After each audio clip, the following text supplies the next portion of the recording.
ಎಲ್ಲರಿಗೂ ನಮಸ್ಕಾರ. ಎಲ್ಲರೂ ಚೇತನ್ ಯೂಟ್ಯೂಬ್ ಚಾನಲ್ಗೆ ನಿಮ್ಮೆಲ್ಲರಿಗೂ ಆಧಾರದ ಸುಸ್ವಾಗತ. ಕರ್ನಾಟಕ ಶಾಲಾ ಪರೀಕ್ಷಾ ಮತ್ತು ಮೌಲ್ಯ ನಿರ್ಣಯ ಮಂಡಳಿ 6ನೇ ಅಡ್ರೆಸ್ ಮಲ್ಲೇಶ್ವರಂ ಬೆಂಗಳೂರು 2024-25ನೇ ಸಾಲಿನ ರಾಜ್ಯ ಮಟ್ಟದ SSLC ಪೂರ್ವ ಸಿದ್ಧತಾ ಪರೀಕ್ಷೆಯ ಪರಿಷ್ಕೃತ ವೇಳಾಪಟ್ಟಿಯನ್ನು ಇಂದು ಬಿಡಲಾಗಿದೆ. ಸೊ ಆ ಒಂದು ಟೈಮ್ ಟೇಬಲನ್ನು ನೋಡ್ತಾ ಹೋಗೋಣ. ಸೊ ಇನ್ನು ಯಾರು ನಮ್ಮ ಒಂದು ಯೂಟ್ಯೂಬ್ ಚಾನಲನ್ನು ಸಬ್ಸ್ಕ್ರೈಬ್ ಮಾಡ್ಕೊಂಡಿಲ್ವೋ ದಯವಿಟ್ಟು ಮಾಡ್ಕೊಳ್ಳಿ. ನಿಮಗೆ ಎಲ್ಲ ಥರದಂಥ ವಿಷಯಗಳನ್ನು ಅದ್ಭುತವಾಗಿ ಮತ್ತು ವಿಶೇಷವಾಗಿ ನಿಮಗೆ ನೀಡಲಿಕ್ಕೆ ಪ್ರಯತ್ನವನ್ನು ಮಾಡ್ತಾ ಇದ್ದೀವಿ. ಸೊ ಬನ್ನಿ ವಿಡಿಯೋ ಸ್ಟಾರ್ಟ್ ಮಾಡೋಣ. ಮೊದಲನೇ ಪೇಪರು 25/2/2025 ಮಂಗಳವಾರ ಇದೆ. ಪ್ರಥಮ ಭಾಷೆ ಕನ್ನಡ ಇರ್ತದೆ. ಸೊ ಸಮಯ ಬೆಳಿಗ್ಗೆ 10 ಗಂಟೆಯಿಂದ ಮಧ್ಯಾಹ್ನ 1:15 ಕ್ಷಮೆ ಇರಲಿ 1:15 ಒಟ್ಟು ಅವಧಿ 3 ಗಂಟೆ 15 ನಿಮಿಷ ಆಗಿರ್ತದೆ. ಗರಿಷ್ಠ ಅಂಕಗಳು 100 ಮಾರ್ಕ್ಸ್ ಆಗಿರ್ತವೆ. ಕನ್ನಡ ಮೀಡಿಯಂನವರಿಗೆ ಮೊದಲ ಪರೀಕ್ಷೆ ಪ್ರಥಮ ಭಾಷೆ ಕನ್ನಡ ಆಗಿರ್ತದೆ. ಇಂಗ್ಲೀಷ್ ಮೀಡಿಯಂನವ್ರಿಗೆ ಪ್ರಥಮ ಭಾಷೆ ಇಂಗ್ಲೀಷ್ ಆಗಿರ್ತದೆ. ಇನ್ನು 26/2/2025 ಬುಧವಾರ ಮಹಾಶಿವರಾತ್ರಿ ಹಬ್ಬದ ಪರೀಕ್ಷೆ ಪ್ರಯುಕ್ತ ಪರೀಕ್ಷೆ ಯಾವುದೇ ರೀತಿಯಂತಹ ಪರೀಕ್ಷೆ ಇರುವುದಿಲ್ಲ. ಸೊ ಅದು ನೆಕ್ಸ್ಟು 27ನೇ ತಾರೀಕಿಗೆ ಇರ್ತದೆ. 27/2/2025 ಗುರುವಾರ ಕೋರ್ ಸಬ್ಜೆಕ್ಟ್ ಆಗಿರ್ತಕ್ಕಂಥ ಗಣಿತ ಪರೀಕ್ಷೆ ಇರ್ತದೆ. ಸೊ ಬೆಳಗ್ಗೆ 10 ಗಂಟೆಯಿಂದ ಮಧ್ಯಾಹ್ನ 1:15 ಇದು ಕೂಡ ಸಮಯ 3 ಗಂಟೆ 15 ನಿಮಿಷ ಆಗಿರ್ತದೆ. ಇನ್ನು ಗರಿಷ್ಠ ಅಂಕಗಳು ಗಣಿತಕ್ಕೆ ಎಷ್ಟಪ್ಪ ಅಂದರೆ 80 ಅಂಕಗಳು.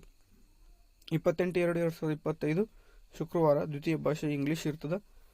ಇದು ಕನ್ನಡ ಮೀಡಿಯಂನವ್ರಿಗೆ ದ್ವಿತೀಯ ಭಾಷೆ ಇಂಗ್ಲೀಷ್ ಆಗಿರ್ತದೆ. ಇಂಗ್ಲೀಷ್ ಮೀಡಿಯಂನವ್ರಿಗೆ ದ್ವಿತೀಯ ಭಾಷೆ ಕನ್ನಡ ಆಗಿರ್ತದೆ. ಇದು ಕೂಡ ಬೆಳಗ್ಗೆ 10 ಗಂಟೆಯಿಂದ ಮಧ್ಯಾಹ್ನ 1 ಗಂಟೆವರೆಗೂ ಮುಗೀತದೆ. ಸೊ ಸಮಯ 2 ಗಂಟೆ 45 2:15 ಗಂಟೆ ಅಂತ ಹೇಳ್ಬೋದು. 15 ನಿಮಿಷ ಪೇಪರ್ ಓದಲಿಕ್ಕೆ. ಓಕೆನಾ. ಇದು ಕೂಡ 80 ಅಂಕದ ಪ್ರಶ್ನೆ ಪತ್ರಿಕೆ ಆಗಿರ್ತದೆ. ಇನ್ನು 1/3/2025 ಶನಿವಾರ ತೃತೀಯ ಭಾಷೆ ಹಿಂದಿ ಆಗಿರ್ತದೆ.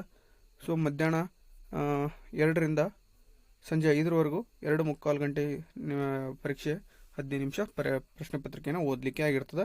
ಇದು ಕೂಡ 80 ಅಂಕದ ಪ್ರಶ್ನೆ ಪತ್ರಿಕೆ ಆಗಿರ್ತದೆ. ಇನ್ನು 2/3/2025 ಭಾನುವಾರ ರಜಾ ದಿನ ಆಗಿರ್ತದೆ. ಅದೇ ರೀತಿ 3/3/2025 ಕೋರ್ ಸಬ್ಜೆಕ್ಟ್ ಆಗಿರ್ತಕ್ಕಂಥ ವಿಜ್ಞಾನ ವಿಷಯ ಇರ್ತದೆ. ಇದು ಮಧ್ಯಾಹ್ನ ಇರ್ತದೆ. ಮಧ್ಯಾಹ್ನ 2 ಗಂಟೆಯಿಂದ ಸಂಜೆ 5:15 ಇರ್ತದೆ. 3 ಗಂಟೆ 15 ನಿಮಿಷದ ಪ್ರಶ್ನೆ ಪತ್ರಿಕೆ. ಸೊ ಇದು 80 ಅಂಕದ ಪ್ರಶ್ನೆ ಪತ್ರಿಕೆಯನ್ನು ಒಳಗೊಂಡಿರ್ತದೆ. ಇನ್ನು 4/3/2025 ಮಂಗಳವಾರ ಕೋರ್ ಸಬ್ಜೆಕ್ಟ್ ಆಗಿರ್ತಕ್ಕಂಥ ಸಮಾಜ ವಿಜ್ಞಾನ ವಿಷಯ ಇರ್ತದೆ. ಮಧ್ಯಾಹ್ನ 2 ಗಂಟೆಯಿಂದ ಸಂಜೆ 5:15 ಇದು ಕೂಡ 3 ಗಂಟೆ 15 ನಿಮಿಷದ ಪರೀಕ್ಷೆ ಆಗಿರ್ತದೆ. ಇದು ಒಟ್ಟು ಟೋಟಲ್ ಆಗಿ 80 ಅಂಕದ ಪ್ರಶ್ನೆ ಪತ್ರಿಕೆಯನ್ನು ಒಳಗೊಂಡಿರ್ತದೆ. ಸೊ ಇದು 2024-25ನೇ ಸಾಲಿನ ರಾಜ್ಯ ಮಟ್ಟದ SSLC ಪೂರ್ವ ಸಿದ್ಧತಾ ಪರೀಕ್ಷೆಯ ಪರಿಷ್ಕೃತ ವೇಳಾಪಟ್ಟಿ.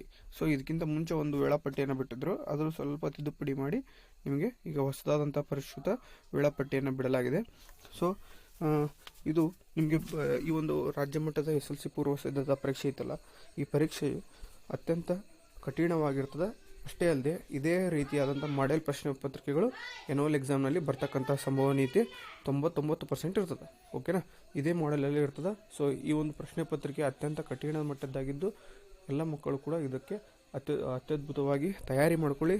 ನೀವು ತಯಾರಿ ಮಾಡ್ಕೊಳ್ಳೋದ್ರಿಂದ ಸೊ ನಿಮ್ಮ ಆ್ಯನ್ಯುವಲ್ ಎಕ್ಸಾಮ್ನಲ್ಲಿ ಕೂಡ ಅತಿ ಹೆಚ್ಚಿನ ಅಂಕಗಳನ್ನು ಪಡೆಯುವ ಸಂಭವನೀಯತೆ ತುಂಬಾ ಇರ್ತದೆ. ಎಲ್ರಿಗೂ ಒಳ್ಳೆಯದಾಗಲಿ ಅಂತ ಹೇಳ್ತಾ, ಇನ್ನು ಯಾರು ಈ ಒಂದು ವಿಡಿಯೋ ನಿಮಗೆ ಇಷ್ಟ ಆಗಿದ್ದರೆ ದಯವಿಟ್ಟು ಶೇರ್ ಮಾಡಿ, ಲೈಕ್ ಮಾಡಿ, ಕಮೆಂಟ್ ಮಾಡಿ ಹಾಗೂ ಸಬ್ಸ್ಕ್ರೈಬ್ ಮಾಡಿ ಅಂತ ಹೇಳ್ತಾ ಧನ್ಯವಾದಗಳನ್ನು ತಿಳಿಸ್ತಾ ಇದ್ದೇವೆ. Thank you so much.